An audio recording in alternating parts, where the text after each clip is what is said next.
Hey everybody, welcome back to Q2C VR Gamer. My name is Todd, and this is another First Impressions playthrough of a game called Train Sim World VR New York Edition. Let's check it out.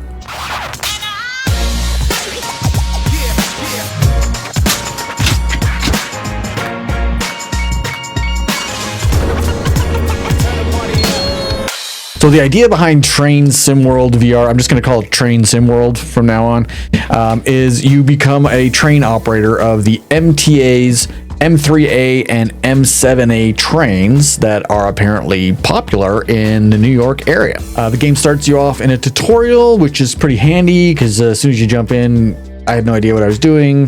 The tutorial explained all the little buttons. Honestly, it's pretty simple. There's a key, there's a power and brake, forward and reverse, and a horn, emergency brake. Once you kind of get all that sorted out in the tutorial, you're off to the races. As you're progressing through your journeys, you're tasked with things like going from spot A to spot B with maybe 1 or 2 or 3 passenger pickups along the way. So as you're going down the tracks, you have to keep in mind that you're going to have to stop at the next area to pick up passengers. You have a dedicated kind of space on the track that you have to stop in and you get more points. The track itself has a whole bunch of neat little ideas to help you gain more points. There's a leaderboard after all, so getting the most points on your journey is kind of the whole objective. Things like big checkpoints almost with speed, so like 35 miles an hour or 45 or 40 or whatever it is. As long as you're going that speed when you go through the checkpoint gate, you get a whole bunch of extra points. There is people on the sidelines that are waving. If you honk your horn at them at the right time, you get a whole bunch of points. There are construction workers that are working on the tracks. Again, you need to honk and warn them that you're coming. You'll get a bunch of points. There is a section of track right before each platform that you have to honk your horn to let everybody know that you are approaching the platform. You get points for that as well. So the objective is pretty simple. Get to where you're going, don't speed, try to get as many checkpoint AP points as possible along your way, and you have a time limit between stops. So when you first take off to your first passenger pickup, you've got a time limit and you have to get there within that time limit or you'll lose points. If for some reason you're coming up to a platform too quickly and you need to use the emergency brake will cost you AP points and that'll be deducted from your total for that run. So that's kind of like the journey of this game, like the journey. They call it the journey. They're like quests. I guess you'd call them quests. Sure, let's call them quests. There's also an explore option. The explore option lets you actually go to the platform, which I thought was pretty cool. When you're on the platform and like people view, first person view, you don't get to see your body, but you still see your hands. You can snap turn, smooth turn. There are all kinds of locomotion settings, which was great to see. Different degrees of turning, lots of audio options for turning music off and ambient noise down and things like that, which was great. The one thing I did notice that was pretty janky was there's no contact with anything. Your hands pass through all of the objects and all of the people and the walls, and you can poke your head through walls and into rooms you're not supposed to be in. There needs some barriers in place. You know, it's 2025. These should be kind of standard in VR games nowadays. If I put my hand on a wall, it should stop, not just pass right through the wall. That's kind of annoying. Another thing that I thought was kind of janky was when you're on a platform and you want to go to, say, the other side of the tracks.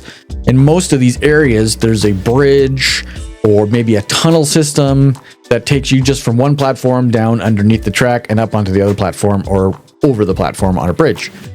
You don't actually get to go over that bridge, which is weird because it's only like 40 feet long. Like it's not long. Like I should be able to walk up the stairs, go across, check things out, walk down the stairs on the other side to the next platform. But you don't. You teleport, which is weird. You come up to the stairs, whether they're up or down, and you're presented with a screen to go to the next platform, and then you just teleport to the other side of the tracks. Kind of weird. You also have a camera on you, which was kind of cool. You get to take pictures of things, and those photographs show up in a photo album back in your apartment.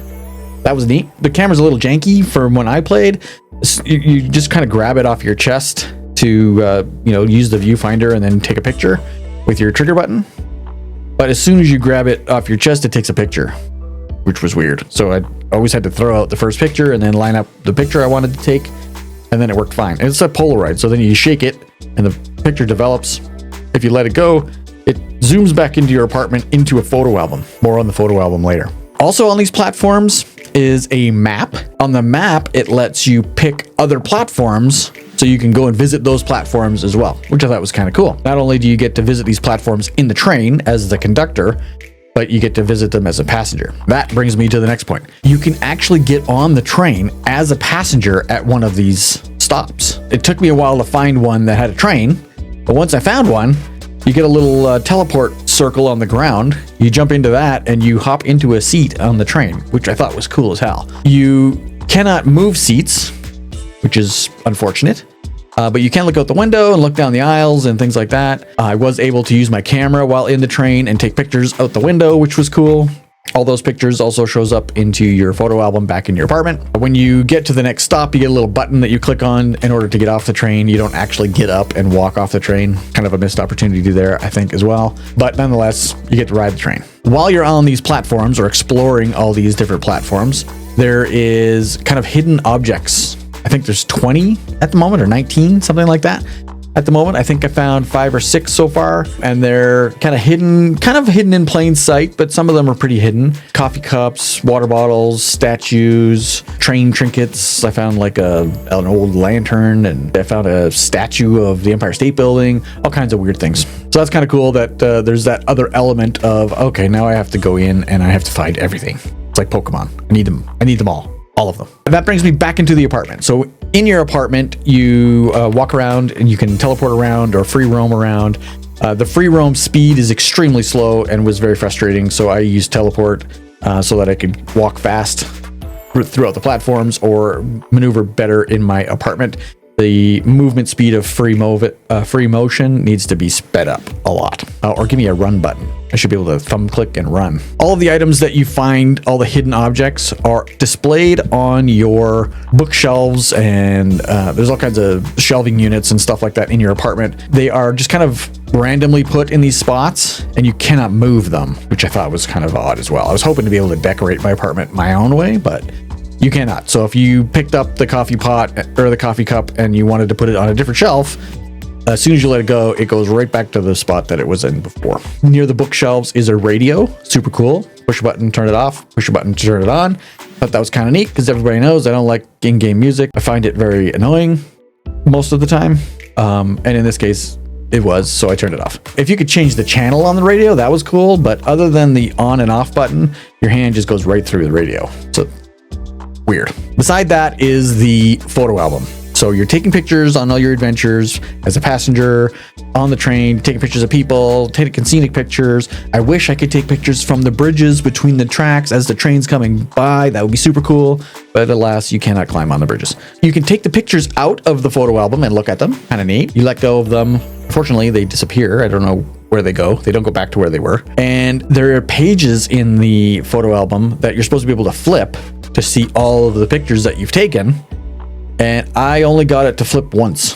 And I, for the life of me, could not figure out how to flip the damn page in the photo album. Please fix the photo album. On the coffee table in your apartment, there is a dossier of your person. So you flip that open and it shows you all of the routes that you've taken, your scores, the grade you got on that route, how many AP points, where you stack up with everybody else, any objective or hidden objects that you found. A lot of cool information in this little dossier thing, and you can flip the pages on that to see all the different things that you've done. That was pretty cool. There is also on a corkboard, I saw your ID badge, I guess it would be.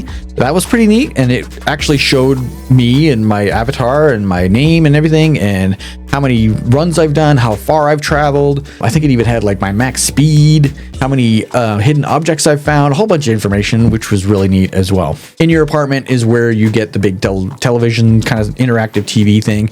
And that's where you pick your next missions or your tutorials or go and exploring. If you want to visit a platform, check out the leaderboard, all that kind of stuff happens on the TV in your apartment. Final thoughts. What do I think of Train SimWorld VR New York Edition? I think it's in an early access title. I don't know if it's ready to be released. There are some fundamental things that are just janky with it. Like I say, putting my head through a wall, it just ruins immersion.